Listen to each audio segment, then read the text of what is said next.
ആദ്യമായിട്ട് ഞങ്ങളാണ് ഈ തങ്കമണി സംഭവത്തിലുള്ള ഒരു പ്രതിഷേധ കൺവെൻഷൻ നടത്തുന്നത്. പാലായി ചെന്നപ്പോൾ അവർ കുറച്ച് വഴിയൊക്കെ പറഞ്ഞു തന്നു. അങ്ങനെ വെളുപ്പിനെ അവിടെ നിന്ന് ഞങ്ങൾ തങ്കമണിക്ക് പോയി. കട്ടപ്പന പോയിട്ട് അവിടെ നിന്ന് ബസ് കിട്ടി. അങ്ങേ ചെന്നപ്പോൾ 3 മണിയൊക്കെ കഴിഞ്ഞു. അവിടെ ചെന്നപ്പോൾ ഒരു മനുഷ്യരവിടെ ഇല്ല.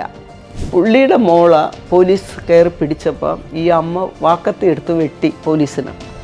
അപ്പോൾ പുള്ളിക്കാരി കണ്ട ആ കൊച്ചിനെ ഞങ്ങൾ കണ്ടു കഴിഞ്ഞപ്പോൾ ഞങ്ങൾക്കത് ഭയങ്കര ഒരു ഷോക്കായിരുന്നു. പിന്നെ അവിടെ നടന്ന് വീടുകളിൽ പോയി സ്ത്രീകൾ പറഞ്ഞ കഥയൊക്കെ കേട്ട് കഴിഞ്ഞപ്പോൾ ഞങ്ങൾക്ക് ഭയങ്കരമായിട്ടൊരു ഞെട്ടലായിരുന്നു. ഇത്രയും ഭീകരമായിട്ട് ഇവിടെ നടന്നിട്ടും പുറം ലോകം ഇതൊന്നും അറിയുന്നില്ലല്ലോ എന്നുള്ള. പാത്രത്തിലൊക്കെ ഈ ഒരു ബസ്സുകാരും തമ്മിലുള്ളൊരു സംഘർഷവും പോലീസുകാർ അതിക്രമം നരനായിട്ട് നടത്തിയെന്നാണ് പത്രത്തിലൊക്കെ വന്നത്.